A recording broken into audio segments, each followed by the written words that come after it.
We are going to be studying Greece, the home of beauty.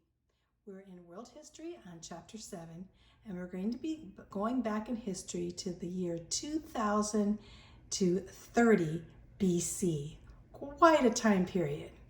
You can see here's one of the ancient ruins of Greece. There's so many ancient ruins in Greece that we can investigate.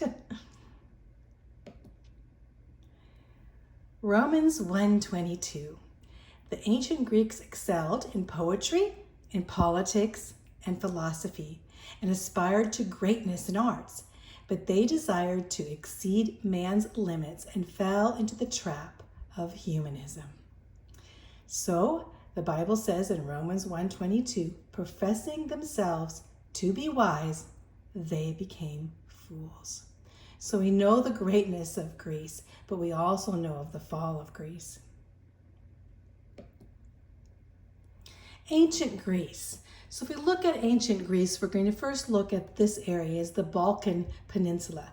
Now, if you look on your map of the Mediterranean Sea or your world map, you'll see over on this side, you see the Mediterranean Sea. And over this side, this is where you'll see Italy and Spain.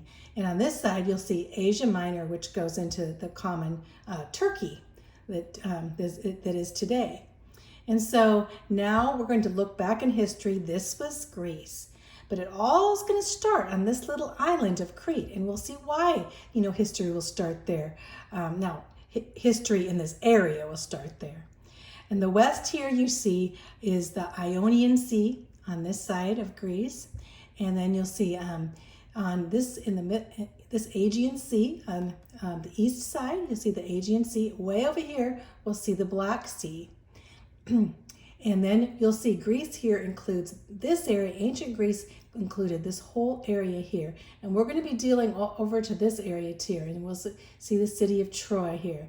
Athens, major city we're being talking about. Corinth here. The Gulf of Corinth is between two different parts. You see, it almost looks like an island here, but they consider this whole thing a peninsula. But here, this is called Attica because it's on the Athens side. And this side here is called Peloponnesus. So it's the Peloponnesus Peninsula. Just some words that you have to be familiar with. Later on, we're going to have to, we'll study about Macedonia when we study about Alexander the Great. So this whole area of ancient Greece. The Aegean civilization starts with the Minoans. And the Minoans were centered on the island of Crete, this island. Now here is mainland Greece right here. So the Mycenae, or the Mycenaean that we're going to be studying, that's ancient civilization, is going to be on the mainland here. You can see on the Peloponnesus, Mycenae right there, okay? And Trojans, the city of Troy, are along the Hellespont or Dardanelles in Asia Minor. Well, here's Troy. On this side we'll see is the Dardanelles, and on this side we'll see Hellespont, so this area.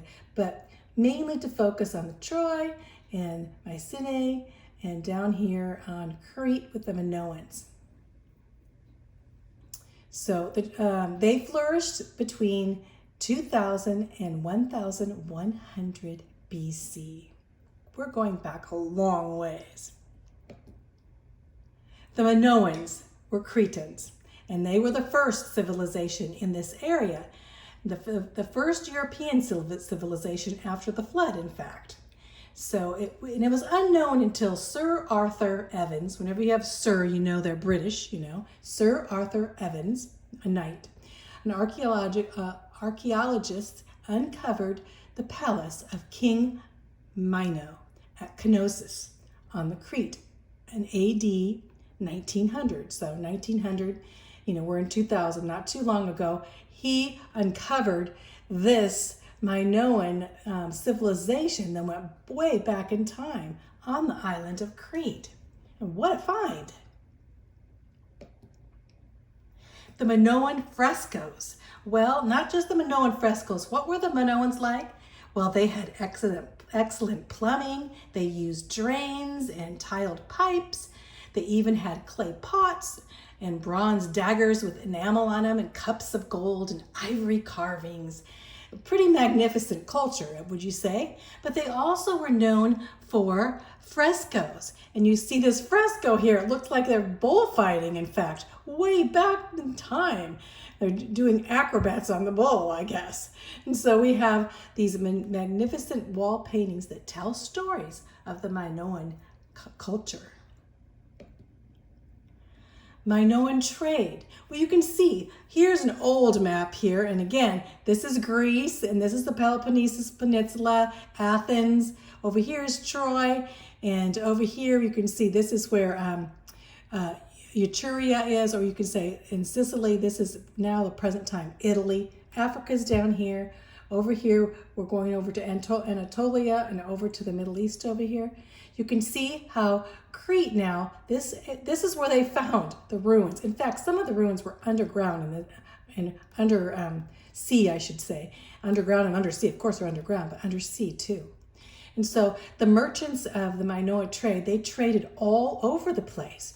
In fact, this island is a great island where they could go, anyway with their ships and boats to all these different areas as soon as they built boats to trade with all of these nations.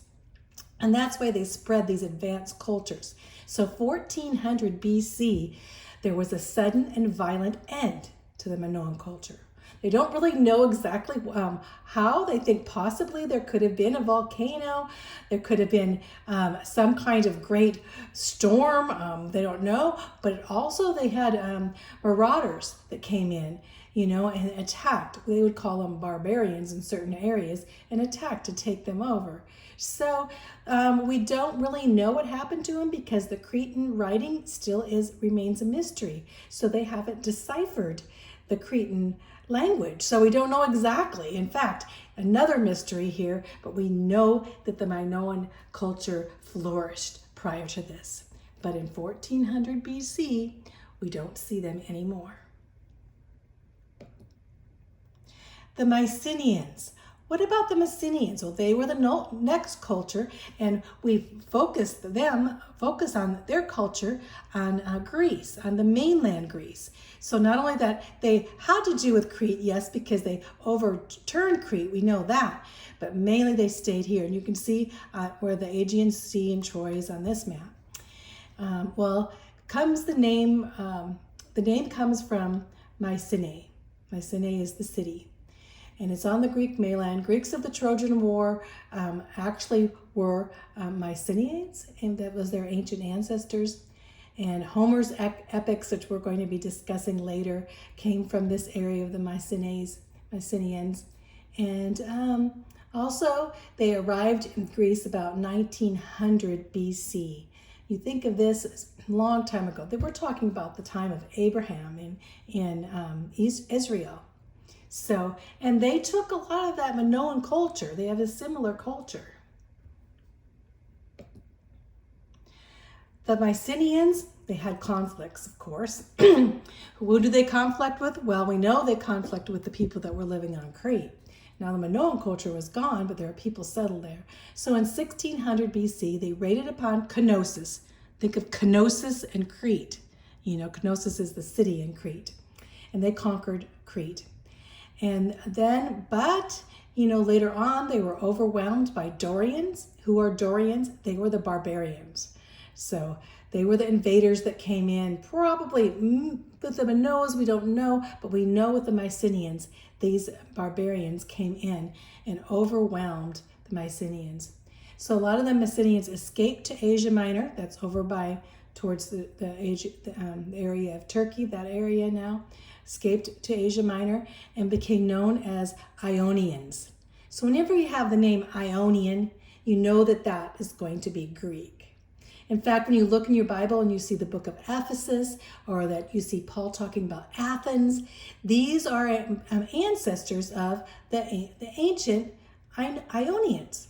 And also the Hellenes were a mixture of Mycenaeans and Dorians. Remember, Dorians were barbarians. Well, of course, they intermarried and had children in those, and these people are now called classic Greeks. So in the Greek Dark Ages, is in ages when we don't know much about Greece, we come out with these classical Greeks, which are a mixture of the cultures there. This is a Mycenaean town, very elaborate. You know, as they unearthed these towns, archaeological evidence shows how vast and how advanced these towns really were. The Trojan War. So we're going back now talking about a specific war that you have probably heard about. In 1200 BC, according to ancient legends, this war happened. The Mycenaeans had a 10-year, that's a long time, siege against the city of Troy. Remember the city of Troy? I pointed that one out as you go across the Aegean Sea there. And so the city of Troy, the war ended finally. 10 years is a long siege against them. So they were fighting for 10 years. Can you imagine that? And the war ended when the Mycenaeans pretended to depart, leaving a large wooden horse with soldiers inside to sack the city of Troy. So what happened? They had this gift that they gave him. And so everyone comes out to see this gift. But little did they behold that inside this gift were soldiers that were hiding in there. And they always thought that this was just a legend. But in the 1870s, a German archaeologist, he was a wealthy businessman, and we would call him an amateur archaeologist. He unearthed 9 cities of Troy that were built on top of each other, and basically pointing to this definitely could have happened. This horse, the Trojan War. So, hey, we have archaeological evidence now. Homer. Okay, another person you need to know about a Mycenaean would be Homer. And Homer is so important because a lot of their religion stems from this guy. And Homer was really writing a lot of fiction and poetry. But a lot of people wanted those so-called Greek gods to really be gods, so they made them into it. I'm just saying. So anyway, Homer influenced Greeks more than any other poet. He lived in 700 BC in Crete, or sometimes in Smyrna too. And you can look at that on your map. Bard, what does bard mean? He was a bard, he was a singing poet. So he would go out in the streets and sing his epics. And we find out another thing about Homer is that he was blind. He was blind in writing these myths that ended up creating religion and culture. And Homer, everyone in history, even now when you're studying ancient history or you're studying literature, you'll probably read some of Homer's. The Odyssey is one of them, and the Iliad's another one, and they still have survived. So Homer influenced, this blind singing poet influenced a whole culture. Odyssey of Homer. This is about, first of all, Iliad was, what was it about? It was about the heroic deeds in a war against Troy. So we're talking about that city of Troy, and that horse that they brought in, and that is in the Iliad. And also in Odyssey, Odysseus, they call it Odyssey because the main character is Odysseus. And he's on this 10-year journey home after the defeat of Troy. And he goes through all of these trials. I mean, they made all kinds of movies about here. And of course, it's very elaborate because it presents these great Greek gods. Here's one picture of this giant here, and here's another picture of Poseidon. And using all these, so everyone, it was like probably that you were watching Star Wars or something like that, or what is it, the Avengers movies. That's the stories of Homer. The Olympian gods. Well, what happened from that? Yes, they had the legends. These gods lived on Mount Olympus. And they had many of them, and they were kind of like regular people and regular stories, but they influenced mankind. And so some of them, of course, we know. Zeus was the chief and father, and also the god of thunder and lightning. Apollo, the sun god, Poseidon, the god of the sea, Artemis of the moon, Athena, wisdom, Ares, war, Aphrodite, love, Hera, marriage, all these different gods. And you see there's 12 of them here. In fact, these are like little chess pieces they have with the gods in a chess game. It's kind of crazy. So they also had not only gods, but they had human characters that were mortal heroes. So some of them were half gods and half human, and they glorified human beings. And so they usually had brave and unusual abilities. Achilles is one of those invincible Greek warriors, but we found what would be Achilles' weakness? His heel. So basically he died when an arrow hit his Achilles heel, his weakness. These are stories, yet alone a lot of the people started believing in these gods as their religion. No help, no hope. So Greeks were not so concerned with the afterlife. You would think that they would be, but they thought most people go to Hades, a dismal of shadows. So how hopeless would that be if you knew that you were going to Hades?